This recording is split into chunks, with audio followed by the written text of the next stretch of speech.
여러분이 그런 생각 해보신 적이 있으십니까? 이제 내가 죽을 날이 가까워서 내가 사랑하는 자녀들에게 또 내가 사랑하는 친구들에게 가까운 사람들에게 말을 한다면 어떤 유언을 남길까 하는 생각을 해보신 적이 있으십니까?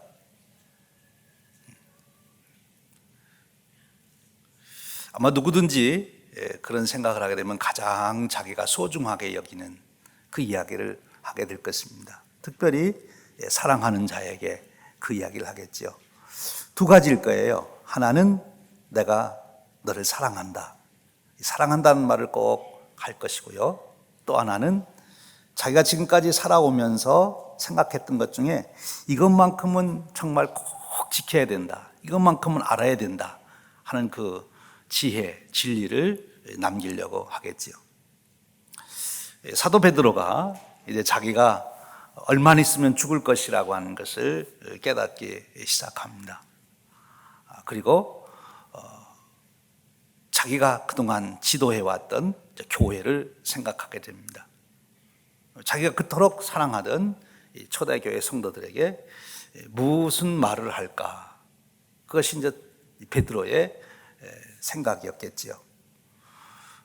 오늘 우리가 읽은 베드로 후서는 바로 베드로가 자기의 죽음을 바라보면서 그토록 사랑했던 초대교회 성도들에게 남긴 유언과 같은 그런 말씀입니다. 이 말씀을 남기면서 그동안 자기의 신앙을 지키도록 자기를 붙들어 주는 것이 무엇일까? 또 지금 자기가 그토록 사랑하는 초대교회가 앞으로도 계속 건전한 신앙을 가질 수 있도록 하는 것이 무엇일까? 무엇이 우리의 삶을 흔들어 놓는 것일까? 이런 생각을 하게 됐을 것입니다. 그래서 그 결론으로 주신 말씀이 오늘 말씀입니다. 오늘 말씀은 이렇게 시작하지요. 우리 주 예수 그리스도의 능력과 강림하심을 너에게 알게 한 것이 교모히 만든 이야기를 따른 것이 아니요 우리는 그의 크신 위엄을 친히 본 자라 이렇게 말합니다. 베드로 전서는 초대교회가 극심한 박해를 받을 때 외부로부터 오는 박해를 어떻게 견딜 수 있을까? 그런 입장에서 베드로가 말씀을 권고한 것이라면 이제 이 베드로 후서는 외적인 그 박해도 문제지만 이제 베드로가 마지막에 곰곰이 생각해 보니까 외적인 박해보다도 더 무서운 것이 있어요. 그것은 내적인 문제인 것입니다. 즉 그 당시 교회 안에 들어온 이단들 때문에 문제가 되는 거예요. 로마 황제의 박해도 교회를 위축시키고 성도들을 어렵게 만들고 신앙생활을 하지 못하도록 방해가 됐지만 그것보다 더 무서운 것은 교회 안에 들어온 이단들, 그것이 더 큰 문제였어요. 그런데 그 당시 이단들 중에서도 어떤 이단들이 가장 초대교회 성도들을 약화시킨가 하면 예수님이 다시 재림하시는 일은 없다 하는 것입니다. 예수님 재림한다고 그러더니 아직도 오시지 않았는데 예수님 안 오신다 하는 거지요. 바로 이제 그 이단에 대해서 오늘 베드로가 말씀하는 거지요. 우리 주 예수 그리스도의 능력과 강림하심을 내가 너희에게 알게 한 것은 이미 그것을 얘기해 줬어요. 예수님이 재림하신다는 얘기를. 근데 그렇게 내가 얘기한 것은 교모하게 만든 그런 얘기가 아니다 하는 것이죠. 예수님은 반드시 다시 오신다 하는 재림의 복음을 말씀하고 있는 것입니다. 여러분 어떻게 생각하십니까?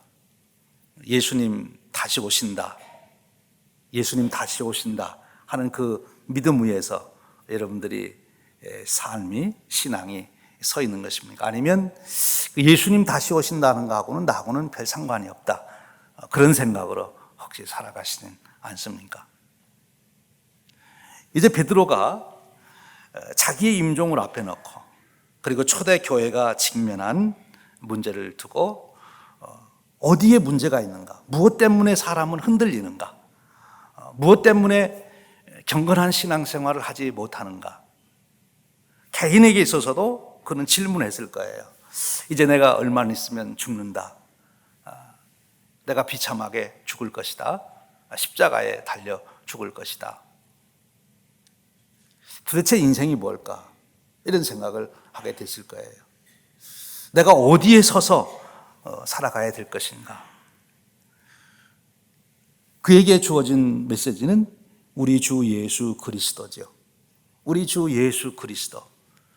그분이 나의 인생의 바탕이고 내 기초고, 우리 주 예수 그리스도, 그분이 내 인생을 붙들어주는 근본이다. 그런 고백을 하게 되는 것이죠. 그런데 그가 믿는 우리 주 예수 그리스도, 그분은 어떤 분이냐 하는 것입니다. 이것이 문제죠. 착하게 살아라. 그러면 그 삶이 사람들로부터 존경을 받는 삶이다. 그게 또 사람의 도리다. 그 가르침을 주신 예수님, 거기에 내 인생을 두고 살 것인가? 근데 세상을 보니까 그렇지 않아요. 착하게 산다고 다 잘 되는 것도 아니고, 악하게 산다고 잘못되는 것도 아니고, 오히려 악한 자들이 더 부귀영화를 누리는 것 같고. 그럼 도대체 나는 착하게 산다고 하다가 이렇게 억울하게 죽으면 뭐 내 인생이 뭐냐? 무슨 가치가 있는가? 이런 질문들이 그에게도 왔을 거예요. 그럼에도 불구하고 그의 삶을 붙들어 주는 것, 그것은 그가 만났던 예수 그리스도이시죠. 그 예수 그리스도, 그분이 도대체 누구신데 오늘 말씀에 의하면 두 가지로 예수님을 설명하고 있습니다. 하나는 능력이다. 능력. 또 하나는 강림하신다. 다시 오신다. 재림하신다 하는 것입니다. 예수님이 다시 오신다고 하는 이 사실, 이 진리 때문에 오늘 베드로는 사도로서의 삶을 지킬 수 있는, 순교의 자리에 가서도 그가 두려움 없이 그 순교를 맞이할 수 있게 되는 능력, 그것은 예수님이 다시 재림하신다고 하는 그 약속 때문에, 그것이 사실이기 때문에 그럴 수 있다고 하는 것을 본인 스스로 다시 확인하는 것입니다. 초대교회가 왜 흔들리는가?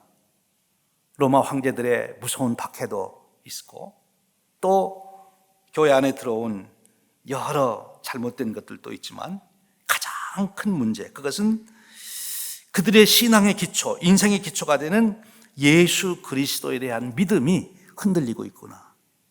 그 믿음이 어떤 믿음입니까? 예수님이 다시 오신다는 믿음. 예수님은 이제는 다시 우리하고는 상관이 없어. 다시 오시는 분이 아니야. 그런 이단 사설 때문에 흔들리는 교회를 보면서 다시 한번 이 말씀을 거론하는 것입니다.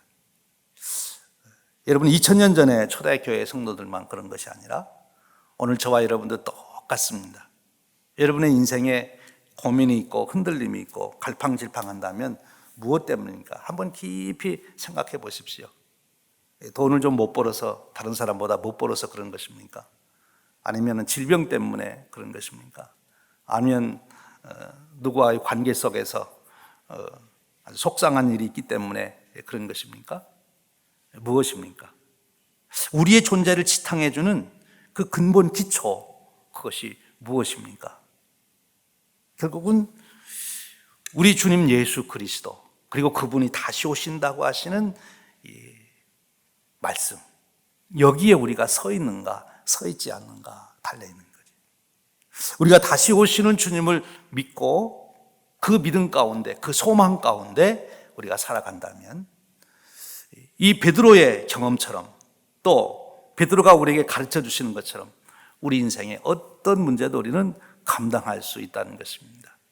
그렇게 억울하게 죽어가고 매를 맞고 순교해 가더라도 그것을 극복할 수 있는, 자기를 죽이는 자들을 감히 용서할 수 있는 그런 사랑의 능력이 어디에 기인한 것이냐? 그것은 다시 오시는 주님이 있기 때문에 가능한 것이란. 오늘 내게 주신 사명, 내가 이렇게 아무도 알아주지 않지만 끝까지 내가 감당할 수 있는 길, 아무도 보지 않는 곳에서 내가 선하게 살고 어려운 사람을 돕고 살아갈 수 있는 그 근거가 무엇이냐? 그것은 다시 오시는 예수님이 계시기 때문에 그리 할 수 있다는 것이죠. 베드로가 깨달은 것이 바로 그것입니다.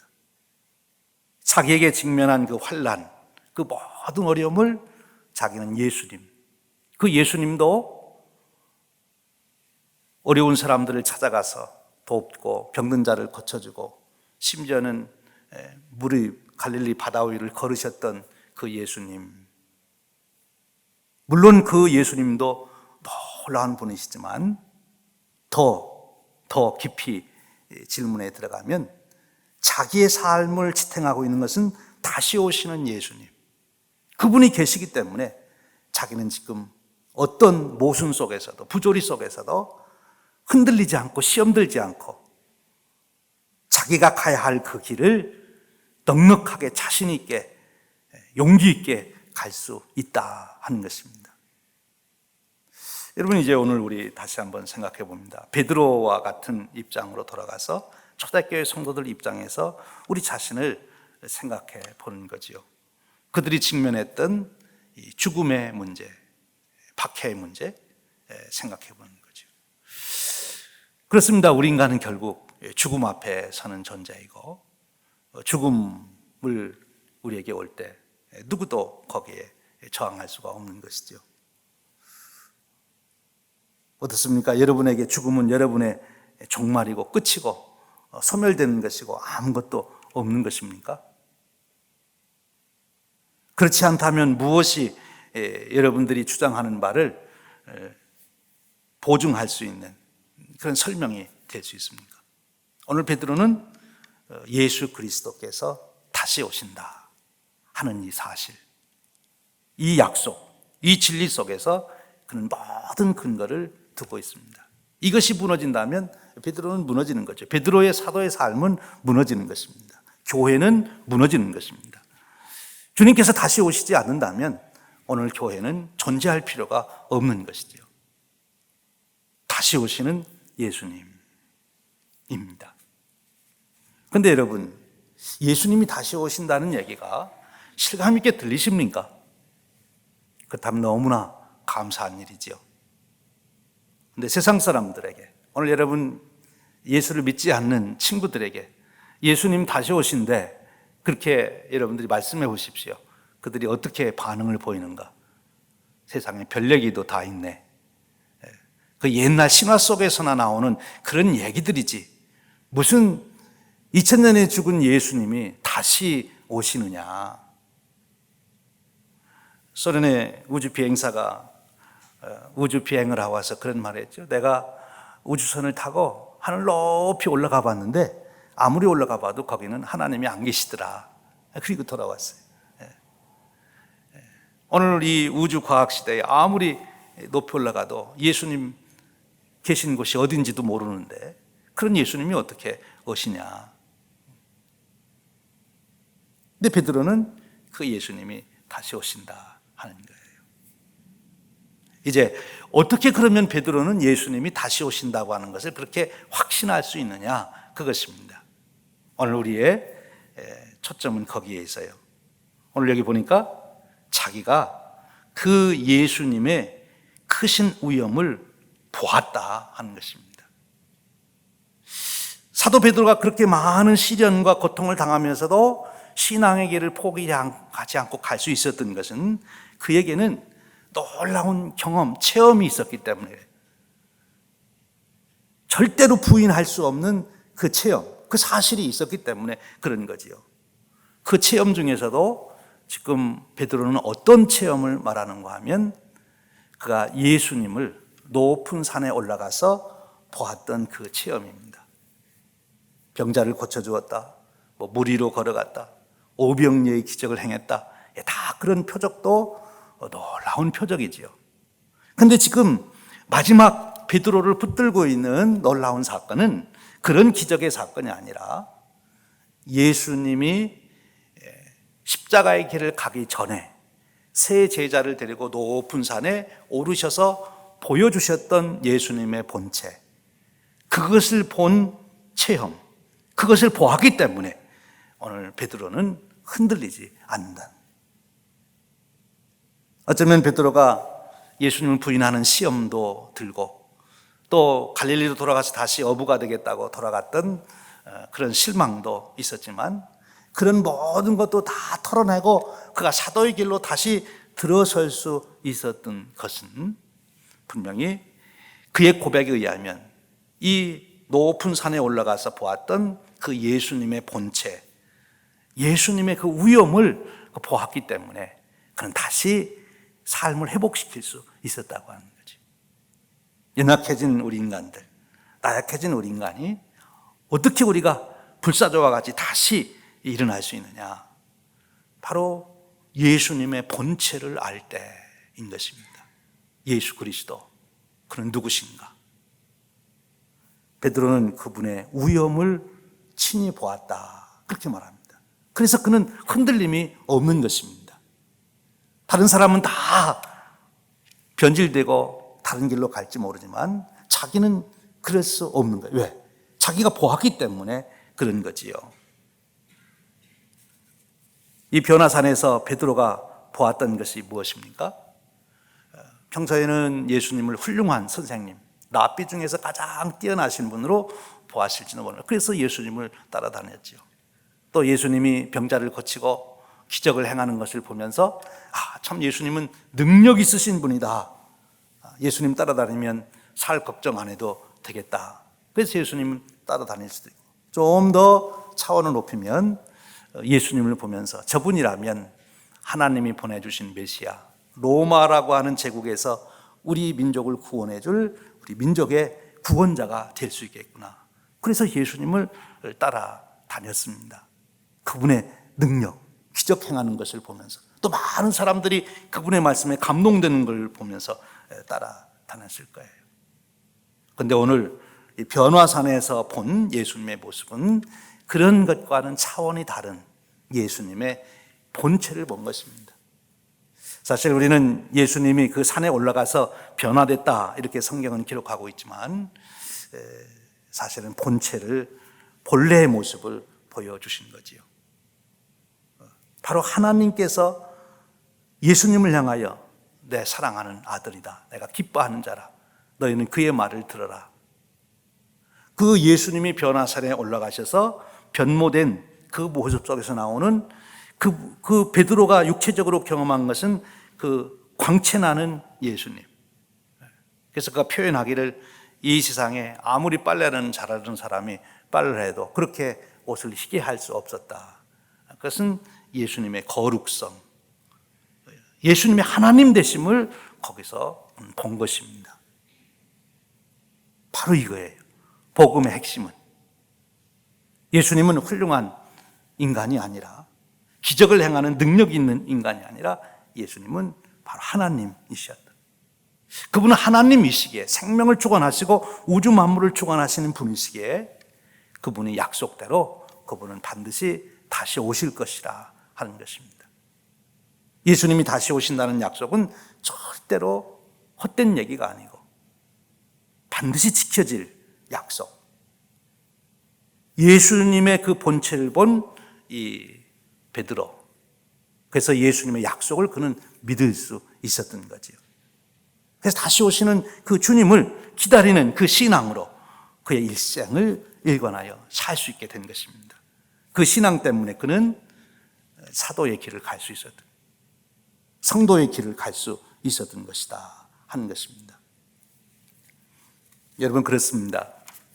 우리가 언뜻 생각하면 우리 인생의 문제가 돈의 문제인 것 같고, 인간관계 문제인 것 같고, 건강의 문제인 것 같고, 그런 것이 오늘 우리의 모든 생각을 잡고 있고, 그것 때문에 희로애락을 우리가 느껴가며 사는 것 같지만, 우리가 좀 더 깊이 우리 인생의 본연의 세계로 들어가 보면 그것은 바로 예수 그리스도에 대한 문제예요.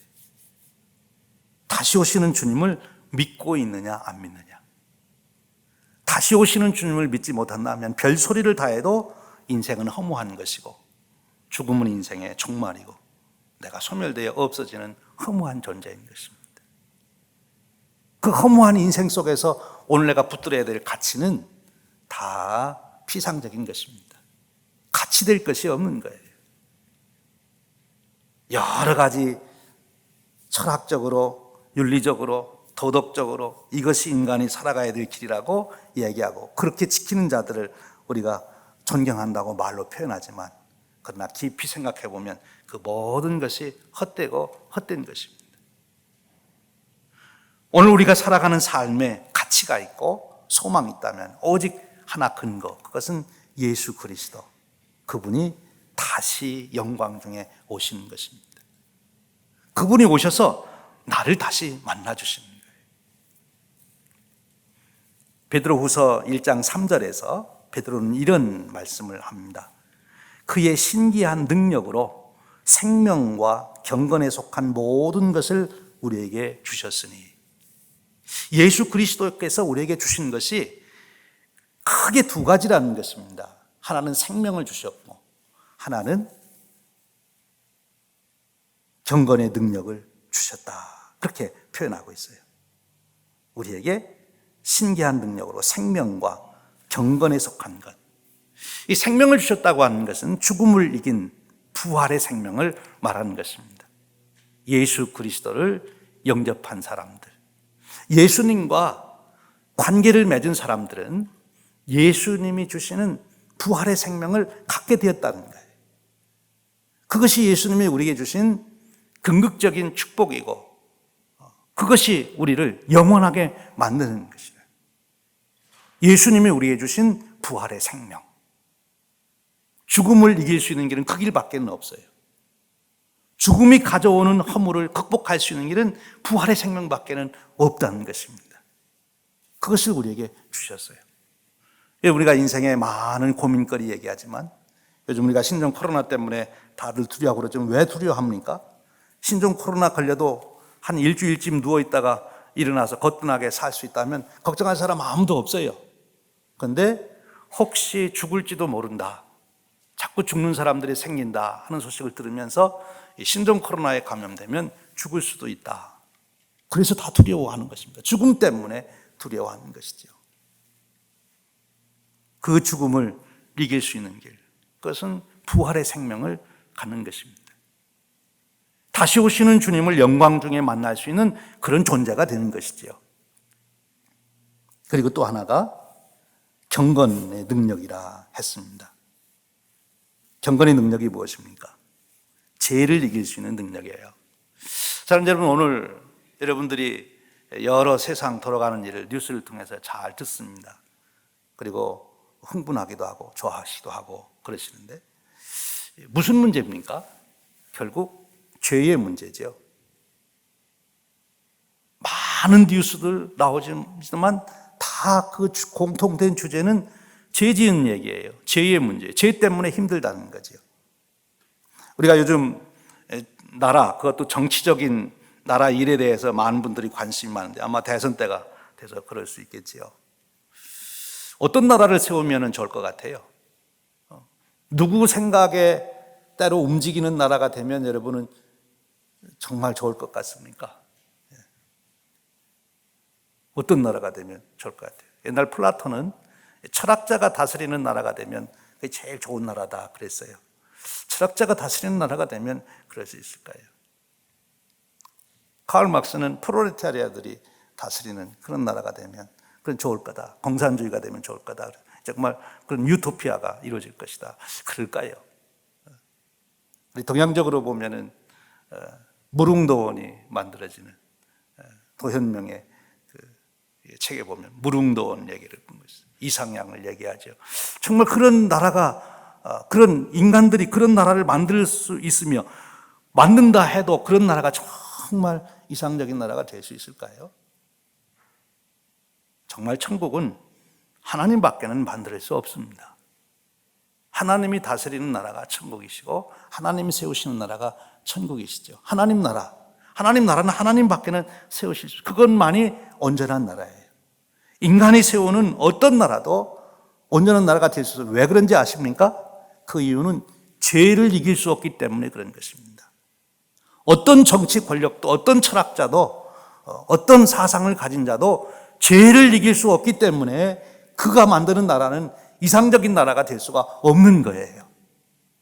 오직 죄를 이길 수 있는, 죄를 물리칠 수 있는 그 분, 하나님만이 진정한 하나님 나라, 정말 천국, 이상적인 나라를 만드실 수 있는 거예요. 죄가 있는 동안 누가 다스려도 어떤 제도를 갖다 놔도 거기는 온전한 나라가 될 수가 없어요. 죄를 몰아내는 그곳이 그런 가정의 천국을 이루어지는 것이고, 죄가 없는 공동체가 천국을 경험하는 것이고, 죄가 없는 나라가 하나님 나라, 그 평강을 누리게 되는 것입니다. 그런데 어떻게 죄를 이길 수 있어요? 오늘 여기 보니까 경건이라 했습니다. 경건만이 죄를 이길 수 있다 하는 거지. 즉 하나님께서 지금 나와 함께 하고 계시다 하는 거예요. 지금 여기 하나님 나를 지켜보고 계시다. 그 의식으로 충만한 것입니다. 하나님이 지금 나를 지켜보고 계시다는 그 생각이 내 생각을 지배하고 내 지식을 지배하고 내 심령을 지배할 때 그 경건 속에서만이 인간은 죄를 이길 수 있다 하는 거예요. 그런데 예수님께서 그 은혜를 주신다는 거지요. 어떻게 해요? 오늘 베드로는 아주 구체적인 사건으로 말하는 거예요. 바로 예수님이 다시 오신다 하시는 것입니다. 다시 오시는 예수님을 믿는 자만이 죄를 이길 수 있다는 거예요. 왜 그랬습니까? 예수님이 다시 오신다고 하는 그 사건 속에 놀라운 일들이 담겨 있기 때문에 그렇습니다. 역사의 종말에 우리 주님께서 다시 오십니다. 그때 어떤 일이 일어나느냐? 부활의 생명을 가진 우리들은 다시 우리의 영혼이 부활한 몸과 같이 결합이 돼서 부활체가 되는 것이죠. 그 신비로운 몸을 이루게 되는 것입니다. 이 예수님이 다시 오신다는 말씀은 마태, 마가, 누가, 요한복음 빼놓지 않고 그 말씀을 기록하고 있습니다. 바울도 그렇게 구체적으로 표현했지요. 예수님이 오실 때까지 우리가 성만찬을 해야 된다. 그렇게 가르쳐 주었어요. 우리 주님께서 그렇게 말씀하셨다는 거죠. 예수님 오실 때까지 성만찬을 통해서 너희와 내가 하나 된 것을 기억해야 된다 하는 것입니다. 신약 성경에만도 예수님이 다시 오신다는 말씀이 300번 이상이 나와 있어요. 너무나 중요한 약속이니까, 너무나 귀한 약속이니까 잊지 않도록 하기 위해서 말씀하신 거죠. 여러분들이 성경을 믿는다면 예수님의 재림을 빼놓고는 믿을 게 없는 거예요, 사실. 가장 귀한 거예요. 그럼 예수님의 재림은 언제 일어납니까? 많은 사람들이 이 질문에 대한 답을 찾다가 다 잘못됐어요. 오늘 우리 베드로가 이런 말씀을 했어요. 사사로이 풀지 말아라. 성경 말씀을 사사로이 풀지 말. 즉 자기 지식 가지고 자기 경험 가지고 성경 말씀 풀려고 하지 말아라. 그러면 잘못되는 것이다. 그래서 얼마나 많은 이단들이 나왔습니다. 재림과 관련해서 나온 이단들이 대부분은 다 예수님 언제 오냐 날짜 따지다가 다 그렇게 된 거예요. 근데 예수님도 모른다고 한 것을 자기가 알려고 그러니까 문제가 되는 거죠. 하나님만 아신다. 나도 모른다. 예수님 그렇게 말씀하셨어요.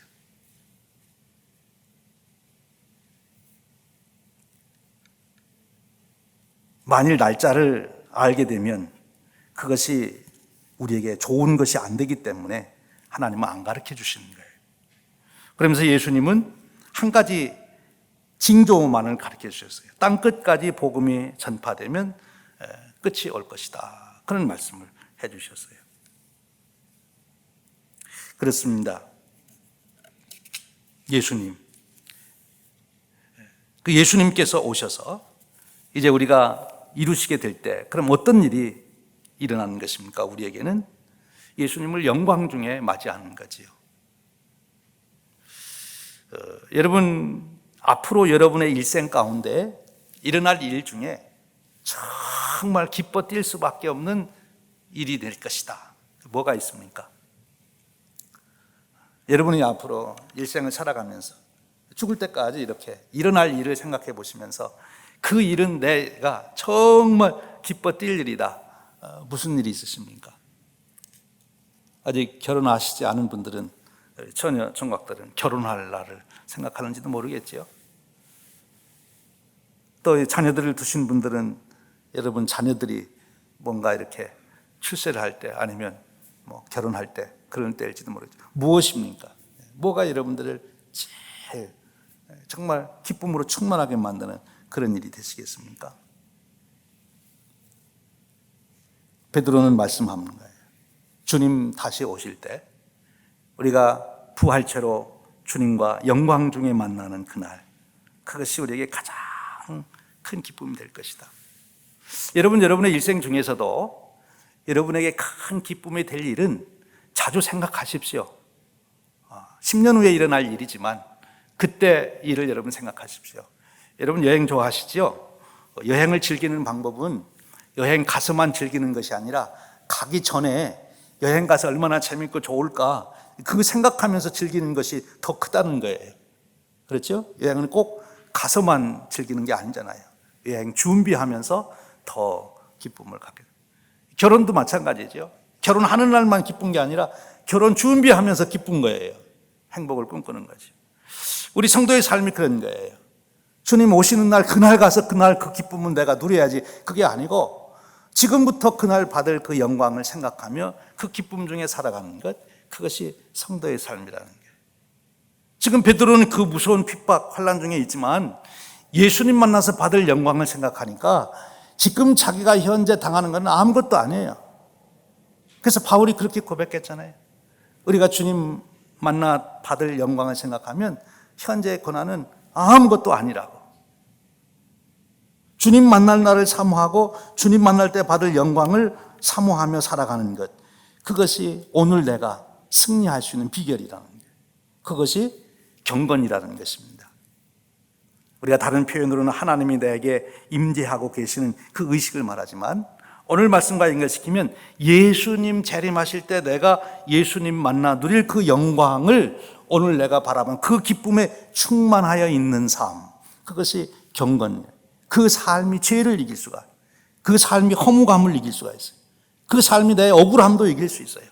그 삶은, 그 기쁨에 충만한 사람은 어떤 것도 그의 인생을 무너뜨릴 수가 없는 거예요. 지금 베드로는 그 말씀을 주시고 있어요. 데살로니가후서 1장 10절에 보면 모든 성도들이 영광을 주님께서 받으시고 그리고 높임을 받으실 것이다 라고 말합니다. 모든 적그리스도를 다 멸망시킬 거죠. 죽음도 사단도 다 없어지는 때가 오는 것입니다. 그리고 세상을 심판하십니다. 영원한 나라를 이제 세우십니다. 지금 온 세상 사람들이 그토록 좀 좋은 나라 만들자고 그 열심들을 내는데, 바로 예수님 오시면 가장 좋은 나라가, 하나님 나라가 이루어지는 것이죠. 오늘 베드로는 우리에게 또 하나 놀라운 신앙의 교훈을 줍니다. 예수님 다시 오신다. 그 다시 오시는 주님 만날 그 영광의 날을 사모하며 살아라, 그렇게 말씀하시면서 자기가 예수님을 보았기 때문에 자기는 확신할 수 있다, 그렇게 말합니다. 근데 그러면서 초대교회 성도들에게 그 예수님 오심에 대한 확신을 가질 수 있는 비결을 또 하나 가르쳐 주세요. 무슨 말씀입니까? 또 우리에게는 더 확실한 예언이 있어 어두운 데를 비추는 등불과 같으니 날이 새어 샛별이 너희 마음에 떠오르기까지 너희가 이것을 주의하는 것이 옳으니라 말씀하고 있어요. 무슨 말씀인가 하면, 베드로의 입장에서 보면 구약 성경 말씀을 잘 읽어라, 잘 거기 연구하면 예수님이 다시 오신다고 하는 그 말씀이 거기에 다 증거로 되어 있느니라. 자기가 체험한 것도 가지고 설명하지만 이미 예언자들을 통해서 주셨던 말씀을 내가 잘 연구해 보면 내가 얘기한 것이 사실인 것을 내가 확인할 수 있을 것이다. 여러분, 법정에서 증인은 굉장히 중요한 역할을 합니다. 증인이 한 명일 때보다 2명, 3명이면 더 온전한 효과가 있지요. 더 많은 사람이 증인으로 설수록 그 사건은 더 확정이 되기가 쉽고 그렇게 되는 것입니다. 예수님이 다시 오신다는 얘기가 베드로는 자기의 경험으로만으로도 자기는 충분히 그걸 믿지만 너희들을 위해서 내가 한 가지 좋은 방법을 가르쳐 주는데 내가 한 말만 말고 다른 사람의 얘기도 좀 들어봐라. 오늘 우리에게 있어서는 신구약 성경 말씀입니다. 신구약 성경에 예수님이 다시 오신다는 말씀을 너희들이 찾고 또 찾고 찾아보면 너희들이 예수님 다시 오신다는 그 약속을 확실하게 붙들을 수 있을 것이다. 여기 그렇게 말씀하세요. 샛별이 너희 마음에 떠오르기까지 너희가 이것을 주의하는 것이 옳으니라. 이 샛별은 예수님을 가리키는 것이고 예수님이 재림에 올 때까지 그렇게 해석할 수도 있고요. 샛별이 너희 마음에 떠오르기까지라고 하는 말씀은 무엇인가 하면 또 한편으로는 정말 예수님이 샛별처럼 떠오르듯이 내 속에 확실하게 예수님이 잡힐 때까지 그때까지 말씀을 내가 연구하고 말씀을 묵상하고 공부해라 그거예요. 예수님이 내게 확실하게 떠오를 때까지 내 마음에 예수님이 주인이 돼서 너를 온전하게 잡을 때까지 그때까지 네가 하나님 말씀을 집중해라. 그 말씀을 주시는 거예요. 여러분 하나님 말씀을 언제까지 우리가 읽어야 됩니까? 언제까지 성경 공부해야 됩니까? 답을 주셨어요. 예수님이 샛별처럼 내 마음에 임하실 때까지.